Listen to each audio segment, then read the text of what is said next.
Make this the best Halloween ever by pre-ordering my 2 brand new books coming out soon. The first is Phantom Phenomena, a hand-picked collection of the all-time scariest stories I've ever received, accompanied by atmospheric illustrations and field notes. Then there's Appalachian Folklore, an extraordinary catalog of the chilling history, creepy folklore, and rich culture of the Appalachians. These release October 15th and 8th, respectively. Pre-order now on Amazon and Barnes & Noble. But hurry, because the first 100 pre-orders to verify via the link in the description or at eeriecast.com/verify will receive an exclusive hoodie and hardcover copy of Lore, a folklore horror novel. When you venture to those places you should not be, you may be trespassing against entities that might become very, very angry. Welcome back to Alone in the Woods. I'm your host, Darkness Prevails. By the way, my new book is out. It's called Appalachian Folklore Unveiled, and you can get it now on Amazon and Barnes & Noble. It's rich with the fascinating and often eerie history and lore of the Appalachians. If you've already got a copy, please leave a review or rating on Amazon or Barnes & Noble to help us climb the charts. Thank you. Anyway, today's stories feature several tales of creatures and spirits that want to be left alone. But if you get too close, they may just choose violence. Now, throw a log on the fire, because the night is still young.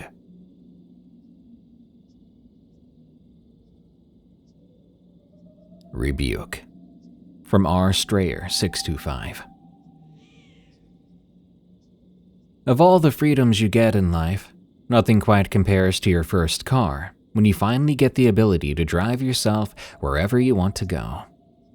You feel like the world is yours to explore before the days begin of cursing daily commutes, traffic jams, and other drivers.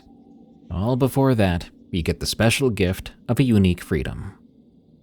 I took every advantage of this that a young man could, often just driving for the sake of being able to, going wherever I pleased. I would skip the turn to go home and just drive off to find new adventures after work. So when I found a big 4-wheel drive truck for sale, I couldn't resist the opportunity to go even more places, unrestricted by things like conventional roads and boundaries. It was on one of these excursions that I made a life-altering discovery. Sometimes boundaries are there for a reason. Some places don't want you in them and are better left alone. It was my Friday at work when I felt the freedom of the open road calling my name. In the midst of spraying all the food waste off my boots from my dishwashing job, a thought came to me. These boots would look a lot better with some dirt on them. With that, I gleefully snatched my pitiful paycheck from my time card holder and headed to the nearest gas station for a full tank, road snacks, and enough caffeine to jumpstart a medium-sized yacht. I then dug my weathered map out of the glove box of the truck.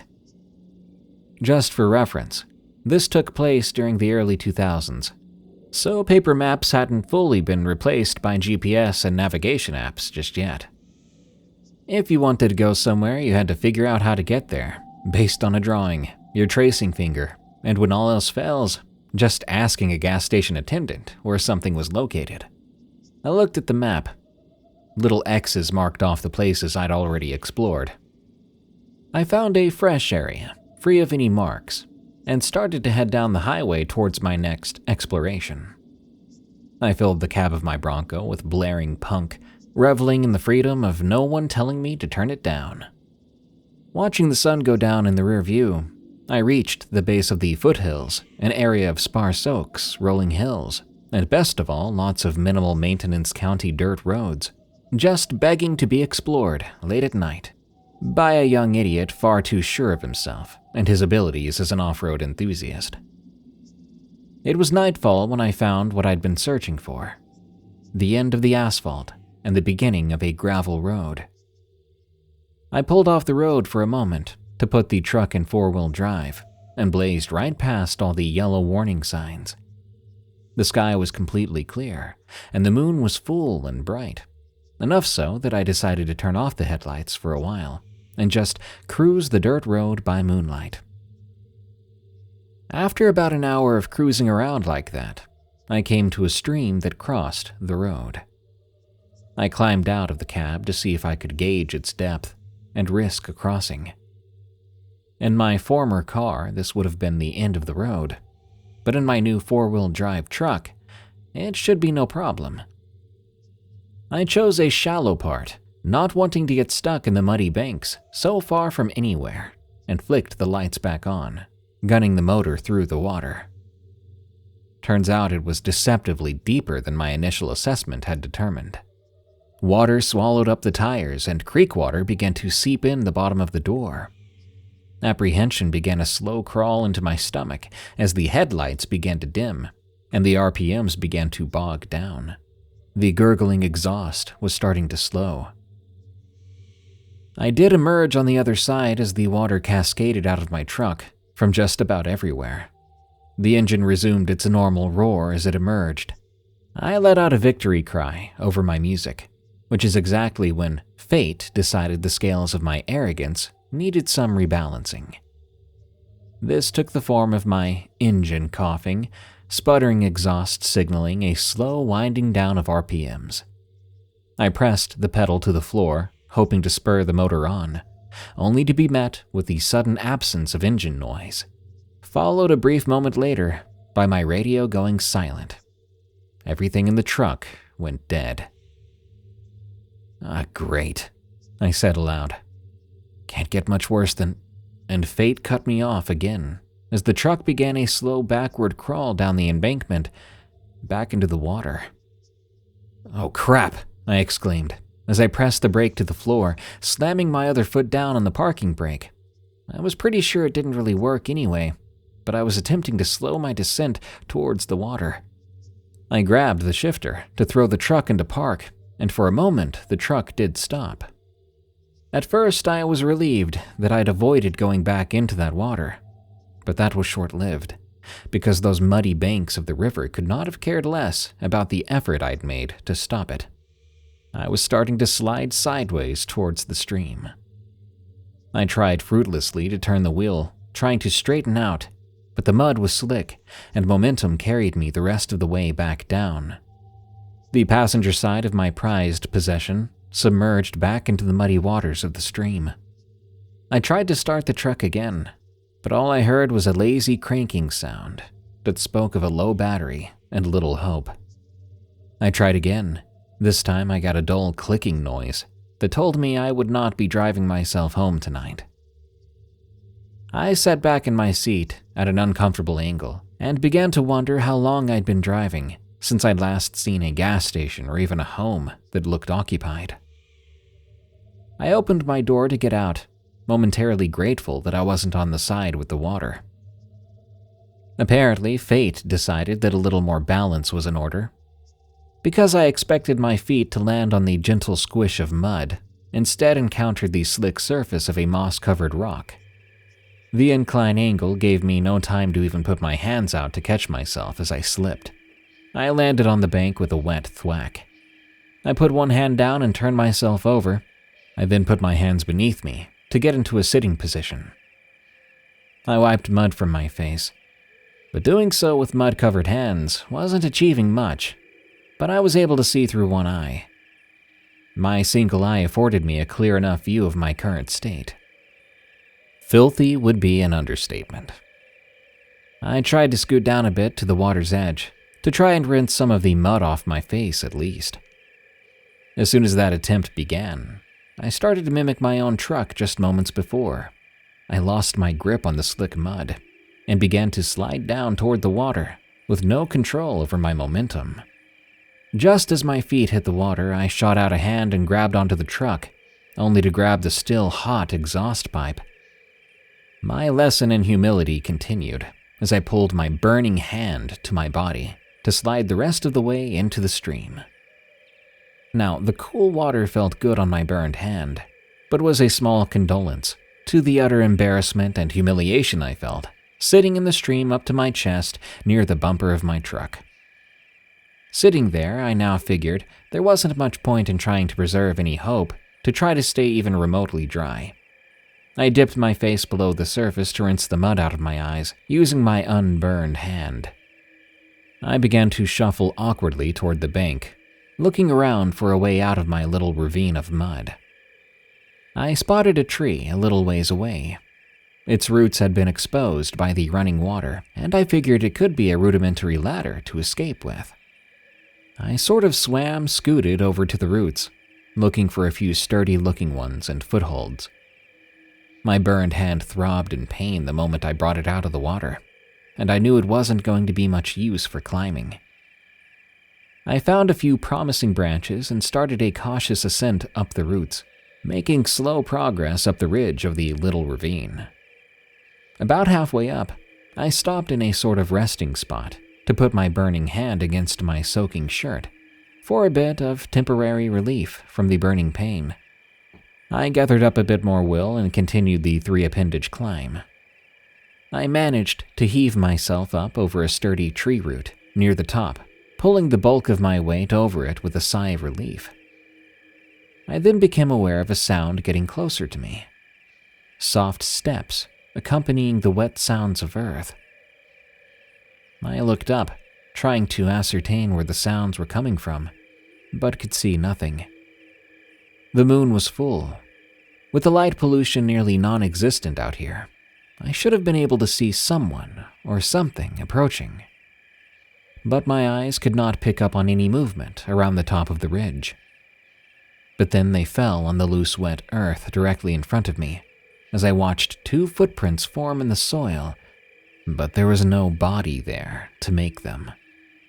Before the footprints were done forming, deep long slashes grew in space in front of the toes, as if whatever I wasn't seeing had claws tipping each of the digits of its foot. I felt the growl before I could hear it. A low rumble reverberated in the bones of my chest. The low lizard part of my brain gave a shriek of terror that my human mouth translated as a dull, "What the?" And then, unseen force hit me hard across the face, catching me under the chin. That was enough to make me see stars. My head was suddenly swimming. My legs relaxed against my will then. My weight had been lifted from its perch upon the tree root, and with my legs no longer communicating with my brain, I fell backwards through the open air, back into the water below. I was plunged into the muddy stream, striking rocks and debris at the bottom of the creek bed. The pain jolted me out of my haze enough to put my feet in the proper direction down, allowing me to stand up, coughing up dirty creek water and stumbling for footing.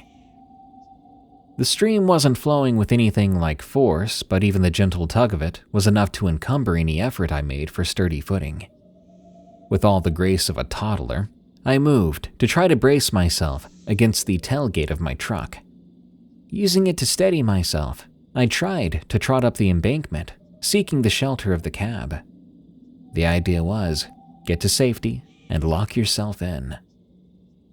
I made it to the driver's side of the bed of the truck when I heard the wet sounds of earth coming down the slope towards me. Even my blurred vision could see 2 tracks forming down the side of the ravine, sliding in my direction, with a 3rd track forming just behind it. 4 deep furrows in the earth just off to one side of the 2 tracks. My mind barely registered what I was looking at before force hit me squarely in the chest. My hand had been so tightly gripped to the tailgate, it popped open with the impact before I was sent back into the silty waters of the creek. I landed closer to the opposite bank, this time not so much standing out of the waters, but just trying to keep my head out of them, to keep myself from screaming and inhaling while underwater. I tried to struggle back towards the implied safety of my truck, when the water around me rippled with the growl again. I could see it dancing menacing patterns across the surface of the water. The growl coalesced into something that sounded like a word. No.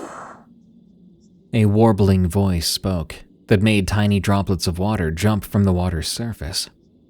There wasn't a single trace of anything human in that voice. I began making my way to the opposite bank, but mostly away from whatever was using that awful sound for a voice. I chanced a glance over my shoulder, expecting to see the water splashing about, as whatever it was made its way towards me, intent on finishing the job.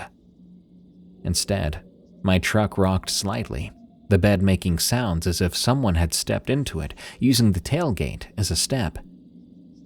That's when I caught the only actual sight of my attacker. Two huge, luminous yellow eyes opened in the air about 7 feet above the bed of my truck, from nowhere, and stared directly at me, blinking slowly. The black dots of its pupils fixed me in place for a moment, before fear took the reins and kicked me into motion. I crawled to the opposite bank.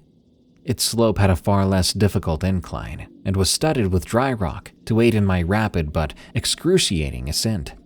I coughed and sputtered my way up the bank, gasping for air in between gags of nausea due to the sharp pain I felt in my chest. I turned my head again to look back over my shoulder, waiting for those eyes to appear in front of me and be the last thing I saw on this earth. But they remained fixed, hovering above the bed of my truck, just watching me make my hasty departure. Despite the protest from the aching chest, I made my way, crawling on hands and knees. I had made it to the top of the opposite side of the ravine. The eyes closed or disappeared. I couldn't be sure which. But the bed of my truck lurched again, and I watched as footprints appeared, going back up the side of that bank, mercifully heading back from where they presumably came. I can't say I felt relieved. A dozen distinct pains, and the vague promise of more to come once the adrenaline wore off, made relief a distant thought. In one last demonstration of the arrogance of youth, I tried to throw myself up onto my feet, but fate brought the ground up to meet my stupid face again that night. I passed out right there. A low rumbling sound roused me into panic-stricken awareness. I tried to get to my feet, but I felt a stabbing wave of agony. That thing came back, I thought. It came back. But no. The noise belonged to an ATV, which was parked a few feet away from my impromptu resting place along the bank. A very unhappy-looking man switched off the machine, dismounted, and started to walk towards where I lay in the dirt. I made a feeble attempt at an apologetic face before his weathered tan face was only inches from mine. "Tried to cross that creek, didn't you?" He didn't exactly look angry when he pulled his face away from mine. "Get up, you idiot," he spat, but almost softly. I began to explain how that might not be happening anytime soon, when he grabbed me by the arm and nearly took it for a souvenir as he hauled me to my feet in one fluid motion. In the early dawn light of what would otherwise be a beautiful morning, I let out a sound accompanied by a selection of words that made all the nearby birds leave the area for the time being, if not for the foreseeable future. The man was at least 6 inches shorter than me. Not that it made a difference, as I was bent so far over, clutching the straps of his overalls in each hand, as I tried to keep any more sounds from escaping my lungs due to the fresh waves of pain it brought. "You ought not to try to cross that creek," he drawled, pulling my hands off the overalls, leaving me with hands clutching my own thighs for support. "It don't like strangers," he said, as he walked back towards his ATV. "You wait right here a spell. Gonna call up Greg and his rig. He'll be along in a while to pull you out," he said in a thick country accent, and without saying another word, he mounted the ATV and drove off down a path I couldn't even see the night before.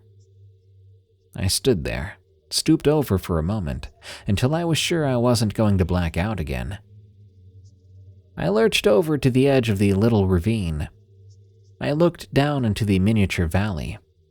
I took in a sight that only added to my confusion. My truck was no longer on the other side. It was on my side of the stream, pointed outwards, like it was as ready to leave as I was. I ran through the events in my head, trying to recall if there was a piece missing where I had managed to get the truck moved in some fashion. I walked over to the driver's side, which was out of the water, and took in a sight that left a sick feeling in my stomach. 2 large dents had been pushed into the side of my truck from the driver's side, as if something had pushed my 3/4-ton truck across the creek bed by nothing more than its own strength. That wasn't possible, I thought. I then glanced over to the opposite side. I could see the slide marks from my truck's descent into the waters after it had died. And just above, I could see 3 sets of tracks in the drying mud, 2 deep indents and a set of 4 small furrows.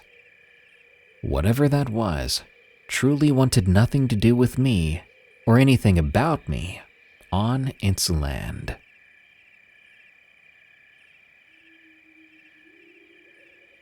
We Call It Venom, from Mom of Creepy Kids. Before I start, I want to let everyone know that prior to this occurrence, my husband and I were agnostic. However, this experience sent us on a new spiritual path. It was definitely a weird night for us. Due to my husband's job, we move every few years. This past move brought us into the historic Triangle in Virginia. We'd been here for about a year when we decided that a camping trip was in store for our family. C and I have instilled a love for nature in our boys, M and L. So a weekend of camping and fishing was a huge plus for them. When we camp, we typically do backwoods camping. Off the beaten path, where our phones hardly have a signal and other people are few and far between. We found a clearing that was the perfect spot to see all the stars, the moon, and a stream from just outside our tent. As C and I went about making the fire and putting up the tent, M and L were happy as can be, climbing trees and throwing a tennis ball with our dogs. It was shaping up to be a typical camping trip. After supper, C and I decided s'mores were in order. What's a camping trip without them, after all? After a little too much sugar and a quick rinse of their faces and hands, L and M were put into the tent to start getting their sleeping bags out and getting ready for a story. The Shoemaker and the Elves was the story of choice for the night, as it was most nights. So I went into the tent to get them settled, telling them their story with all the funny voices included. I gave them a few snuggles, kisses, more snuggles, and our usual goodnight ritual. I told them I would be out by the fire with Dad. I got a round of love yous, then headed out to see my husband. He was sitting at his camping chair, drinking a beer and just looking out at the night, completely relaxed. We started to make some jokes, occasionally peeking in to see the boys, just enjoying our time in nature. Recently, I've been working on myself, and with that, some great childhood memories have been popping up. I was more than happy to share them with my boys and husband. I was telling C a particularly funny memory that involved my grandpa, when C suddenly said, "Hush for a second." I thought, rude? But then I noticed it too. Everything around us had gone completely quiet, like the world had put on noise-canceling headphones. You could still hear the stream nearby, but the volume went from a 6 to a 2. No crickets, no cicadas, no owl hoots or bat wing flaps. I looked at C, wide-eyed, and he pointed to the tent and mouthed, "Get the boys, get to the car." We both stood up and loaded the very sleepy and grumpy boys into the vehicle. Our dogs followed closely behind, cowering, then going into sentry mode with the boys in the car. Our dogs are very docile and sweet, so when this happened, we kicked it into high gear. C and I set about putting out the fire and shoving everything we had into the trunk of my SUV, still hearing the world muffled and quiet. We then went to take down the tent when we heard the dogs growling, a noise that is completely foreign to them. I looked at C. He had his hand on his holster. and I immediately turned to jump in the SUV to drive. We all were in the car, sans tent. "See, what do you want to do about the tent?" "Something's out there, but leaving our stuff in the woods gives me a bad feeling." "Well, honey, how about we just put the seats down flat, make it comfortable in here? We'll stay in here, and in the morning we'll pack up and head home. It's probably just some foxes or a big cat, so it's best to stay in here and let them do their thing." "Okay, see, I guess that's what we'll do. I don't like the fact that the dogs are acting like that, though, giving me the creeps." We attempted to get everyone as comfortable as we could in our SUV, then drifted off into an uncomfortable sleep. At around 2:30 or 3 a.m., I was woken up by our pit mix growling low, standing over his boys, teeth bared, hackles up. I then woke up C. "Hey, C, something's outside the car upsetting Ben, and I feel like I'm being watched. Let's just start the car and turn the headlights on. Maybe when you see it's just a fox or a big cat, you can go back to sleep." I did just that, and what we saw was not a big cat or some cute little fox. It was something from a different plane. I saw what I thought was a shadow of a tail. I relaxed and thought, yep, just a fox, until I took another look. The shadow looked like it was dripping black sludge. I wiped my eyes and put on my glasses. See? Am I really seeing this? C turned his head towards the back where our tent was. Either that's the biggest fox I've ever seen, or that's some kind of nightmare fuel. It really is hard to describe what it was, but I'll try. Think of Venom from Spider-Man, the drippy black sludge that nets together and seems to be moving to keep up with the body. It was on all fours, with its long tongue peeking out like a snake every few seconds. Its mouth, when it opened, was lined with sharp, yellowing teeth, and its eyes were beady and completely white.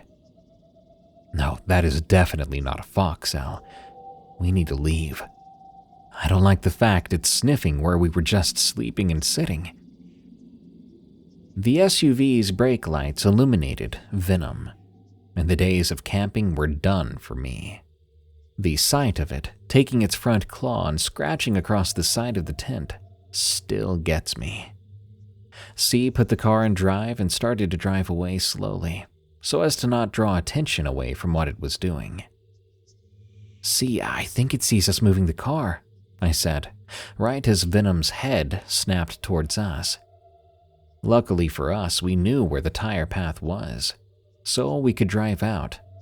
But the entire way, Venom ran next to the car, in and out of trees. By the time we hit an actual paved road, it was almost sunrise. I was so glad to see the first rays. As we drove out of that area, we noticed Venom retreating deeper into the dark forest. We have not been back camping. Don't plan on it either. Getting chased by something I thought was a demon has put me off of it for at least a few more years. That night, my husband and I encountered something that we hope no one will ever have to see.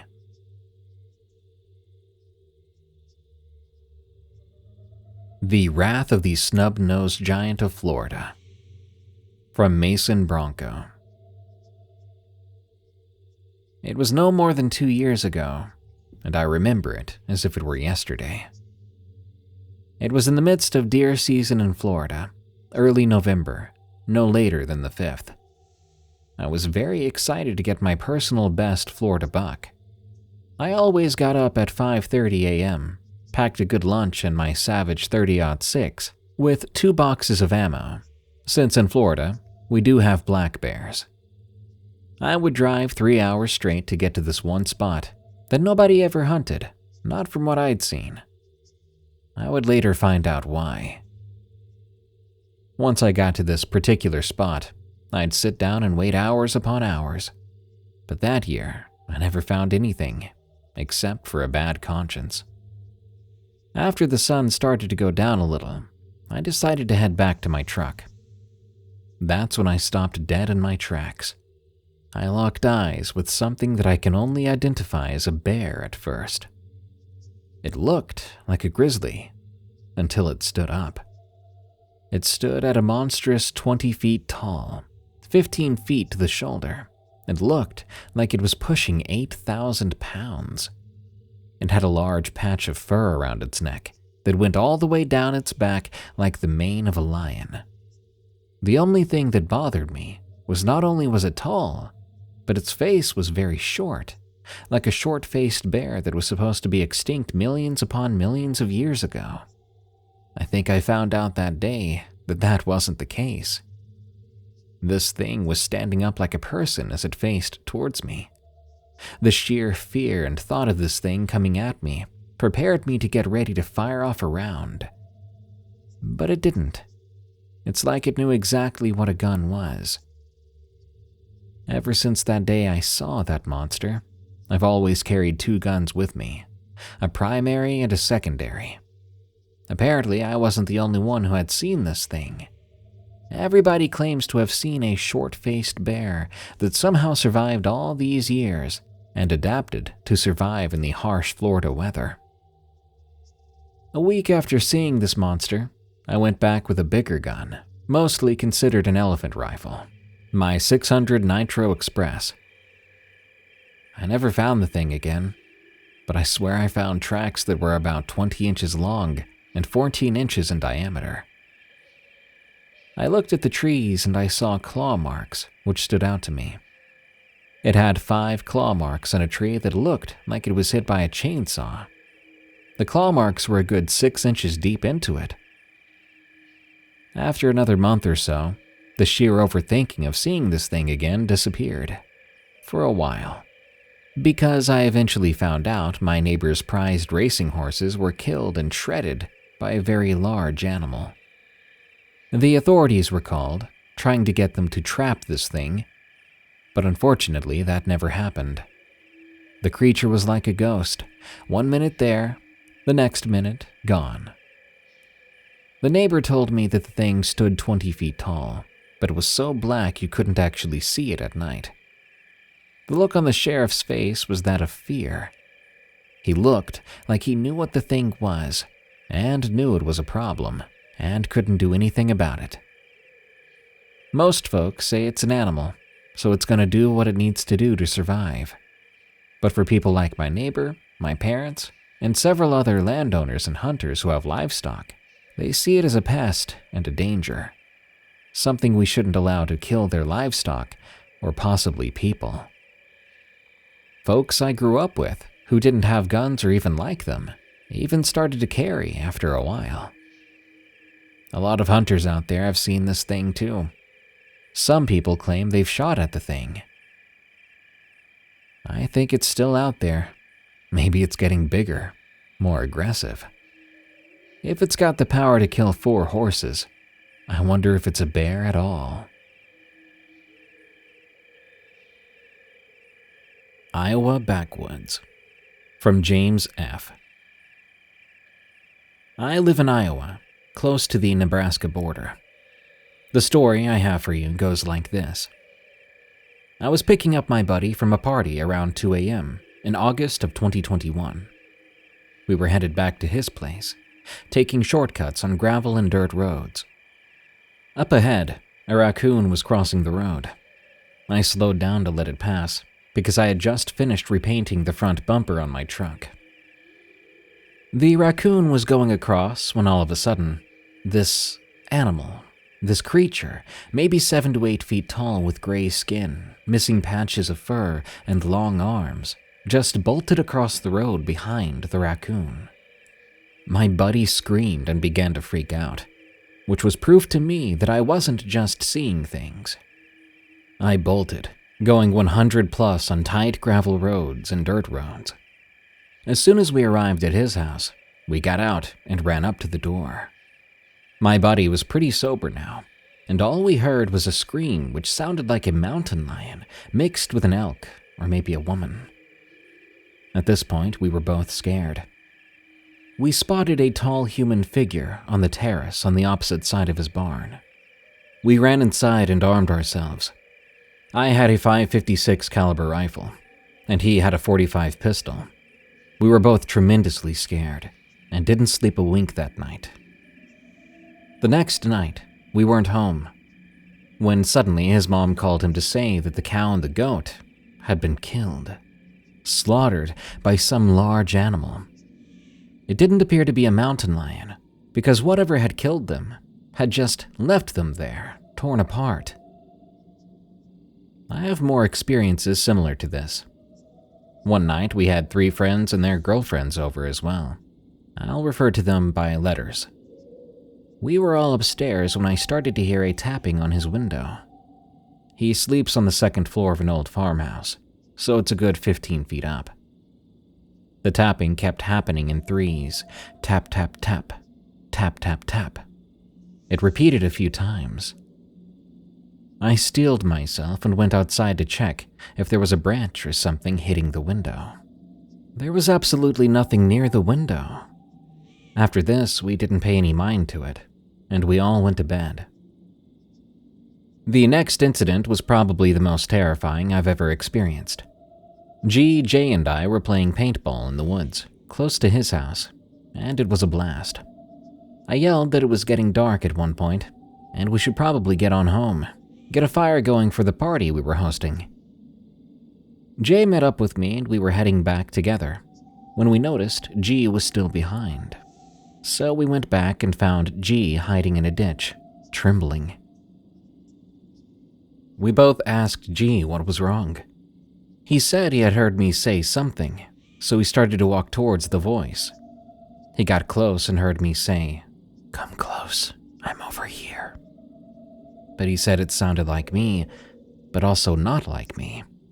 There was a darkness to it. So he turned around and began to run when he saw something in front of him.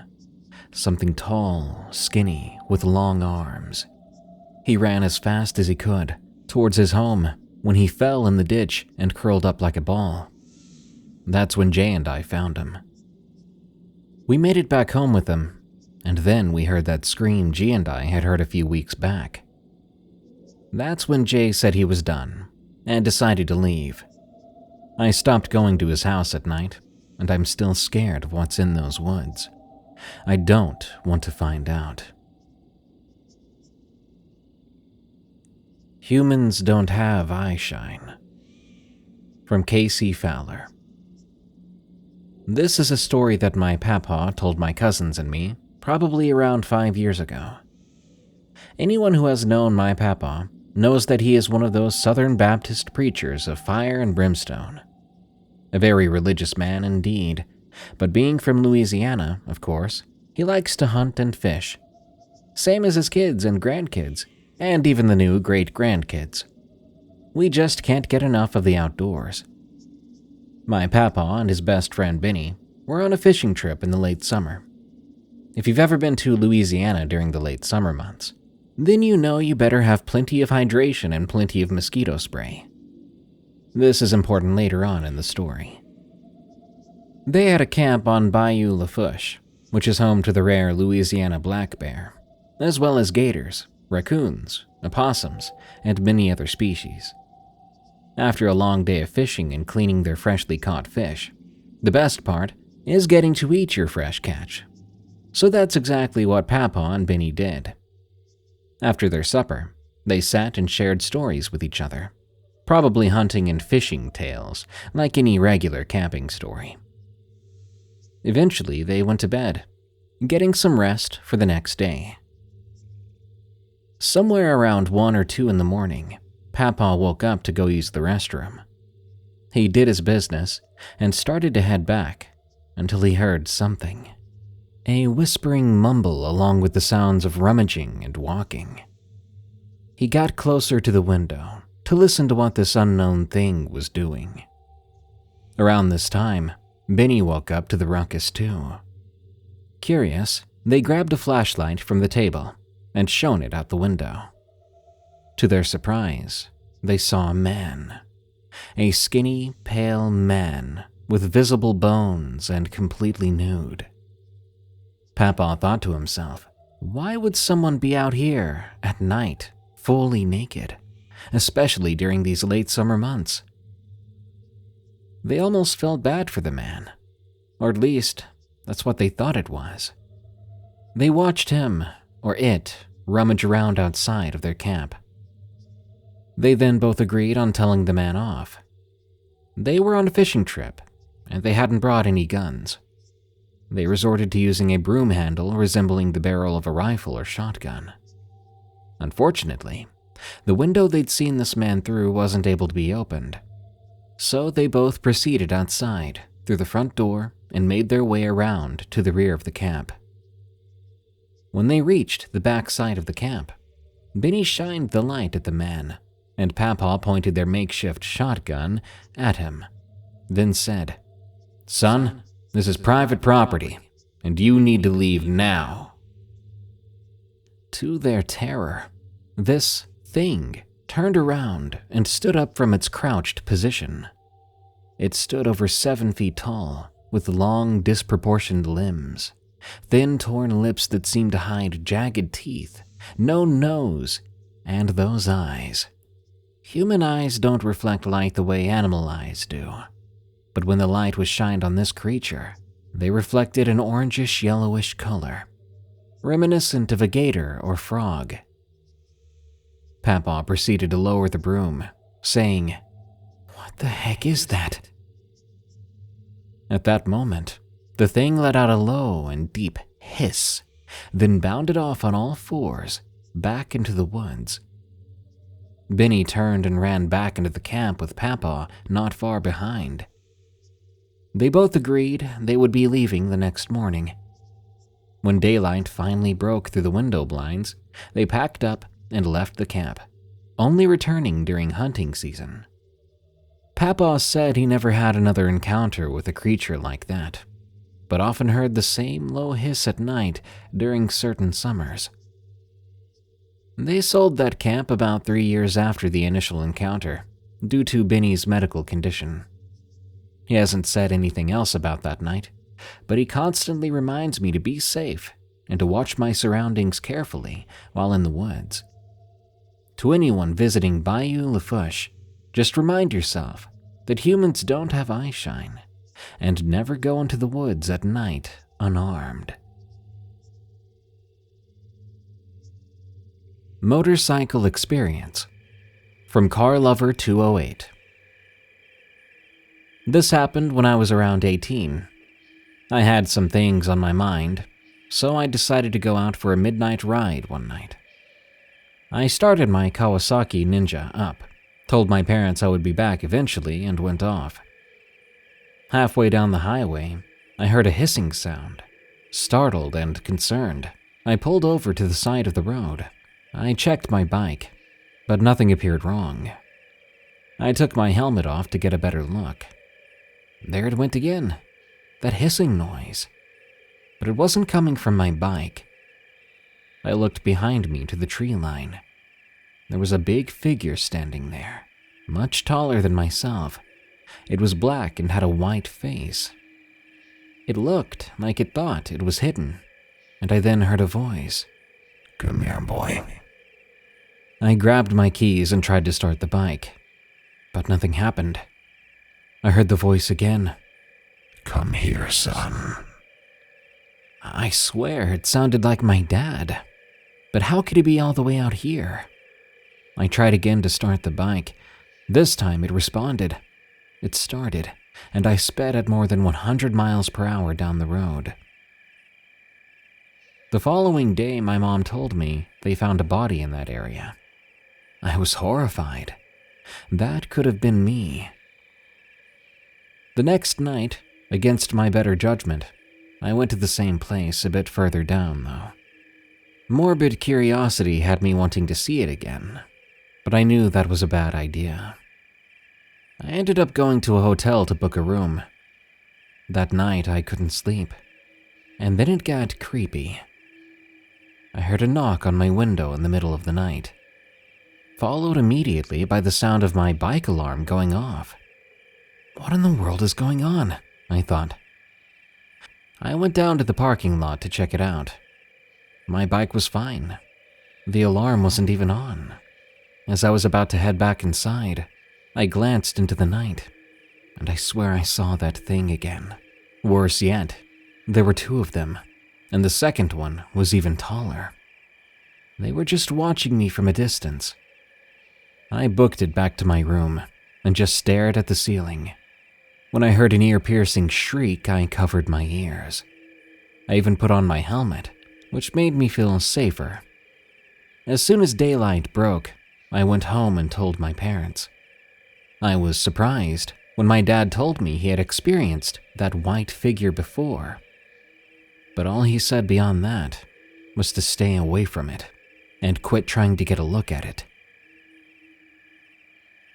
The day after that, I went to a friend's place. I brought my dogs and we went for a walk in the woods.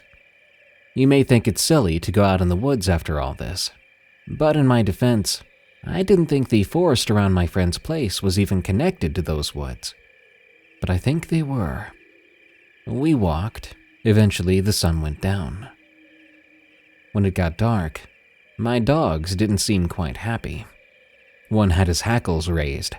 The other was between my legs with his tail tucked.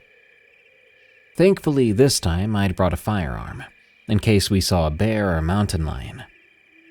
Suddenly, there was a scream. The most alien, inhuman scream you can imagine. I quickly raised my gun. When the figures appeared in the nearby trees, my friend pulled his pistol out of his pocket and fired off 4 rounds. But it didn't seem bothered, because right after, it lunged towards us. Surprised, I shouted and fired the shotgun at the same time. We then turned and ran. We heard footsteps rapidly coming up behind us. We put the dogs into my Super Mark IV and hightailed it. I never ever went near those woods again. So, have you ever heard or seen a creature like this? If you have any idea, I'm listening. Ghosts Can Follow. From ClarkeMerten. Every summer, my family traveled across the country to visit our relatives in Minnesota. We had moved far away to Washington State when I was 5, and my parents were determined to keep our ties to our family strong. It was a 2-day road trip, and I grew tired of driving for hours and hours in the back seat of the 1972 Pontiac Catalina. But I also looked forward to seeing my cousins and investigating their 100-year-old farm. We explored every part of that farm. We climbed into the old red barn to play tag in the hayloft.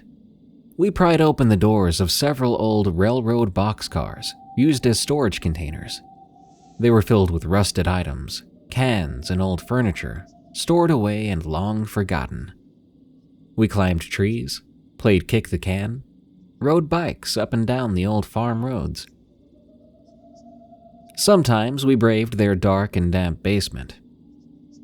One time I was dared to go to the middle of the room, turn off the lights, and count to 100 before running back up the steps. With a scream, I ran up the steep steps to the safety of the lit hallway within the first few moments. Most of the things we did were part of our yearly routine. I loved it. I never wanted to divert from these adventures every time I stayed. The visit was always memorable.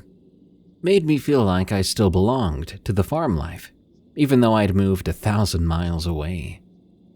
It was comfortable, and I looked forward to reliving those fond memories every summer. We did this every year until I turned 9. That year, my dad hurt his back at work, and he couldn't travel. When I finally came back to Minnesota in the summer, I had turned 12. Things were different then. I was a preteen, and the things we'd done as kids were now not as cool. Instead of exploring the farm, I wanted to watch the black and white TV, listen to Billy Joel records, and talk sports. Things had changed. I had changed. I was bored. That's when my cousin told me about a forgotten graveyard he had discovered. Of course, I had to see that. The plan was to set out in the morning, hike across the Minnesota landscape, and reach the graveyard by mid-afternoon. We would then be able to return home before it got dark. We got up before everyone else, made sandwiches, and headed out. We traveled through cornfields, quarries, and wooded fields. We ate our sandwiches by a small lake. There are 10,000 lakes in Minnesota, many without names. A cool fact for you. We finished our lunches and headed on. The graveyard was hidden under a humongous rose bush. I carefully entered the canopy and saw the first tombstone. It was dated in the 1800s. I soon saw the second and third tombstones. Everyone buried had the same last name too. So, it was a family graveyard. Farmers from many years ago had sanctified it by burying their kin over the years. It was now forgotten and overgrown. My cousin pointed to an area I hadn't yet explored. I saw 7 small white tombstones with lambs above the inscriptions. They were children who had died from the same disease, likely smallpox or yellow fever. I was saddened as I imagined the pain the parents must have felt, forced to bury their own children. I felt embarrassed, too, to have disturbed their peaceful rest. With a sobering silence, we headed back to the farm. We retraced our steps through the woods, the quarries, and finally the cornfields. Everything looked different in the shadows of the setting sun. I was getting a little worried that we wouldn't make it home before it got dark. I was so excited to finally see the farm in the distance. A thunderstorm was brewing as we walked into the kitchen. At supper, I answered questions about the hike with the bare minimum details. We ate supper and then headed up to his bedroom. Something was different, though. I could feel it. I hadn't just gone on a hike. I'd stepped into a sacred place. I didn't want to talk about it. I just wanted to listen to music and go to bed. I woke up in the middle of the night to the sound of moaning. Dark storms always rolled through Minnesota in the summer, as cold air masses chase humid air with thunder and lightning. But this didn't sound like a storm. I looked out the window of the darkened bedroom. The wind blew through the farmyard. Objects were noisily moving back and forth. Then the lightning flickered above the ground, revealing the landscape for a split second. In that flash of light, I could see something. I was convinced I saw children darting back and forth in the grass. I woke up my cousin and ran back to the window. The lightning flickered again, and he saw it too. There were children dashing from place to place, getting closer to the house. I didn't believe what I was seeing. I wanted to run out of the room, but I couldn't move. Obviously, it was our imagination, but why would we both be seeing it? If we ran to get help from our parents, they would only point out that we had been to a graveyard, and it was now playing tricks with our minds. We waited until the lightning and thunder moved on, before climbing back into bed. The moaning died away with the storm. Cool air was now coming into the room, and we drifted off to sleep with the lights on. I woke up in the dark. Either the power had gone out or our parents had turned the lights off while we were sleeping. I didn't move. I was not about to go check the light switch. The moaning had definitely stopped, which was good. But then I was suddenly overwhelmed with this feeling of sadness. I wasn't sure why. All those children dying. The parents must have been devastated. That's all I could think about. Then I suddenly became aware of movement in the room. It couldn't be my cousin.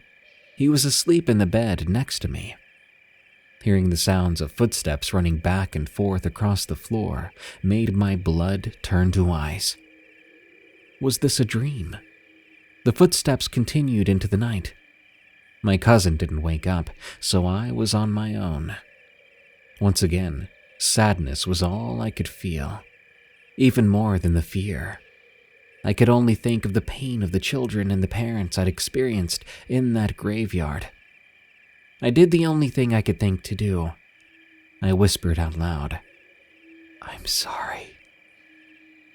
I don't know if I was sorry for their pain or for disturbing their rest in that abandoned cemetery, but I said it over and over. "I'm sorry, I'm sorry, I'm sorry." Eventually, I must have fallen back to sleep. I woke up again. This time the sun was coming through the window. I lay there until my cousin's mom called us down for breakfast. We went downstairs and were informed that the power had gone out in the night. The weirdest part was, our parents asked us something. They wanted to know if we'd been running around upstairs last night. They'd heard the footsteps too. Thanks for stopping by our little campsite here at Outdoor Terrors. To hear your story on the show, send it to us at darkstories.org.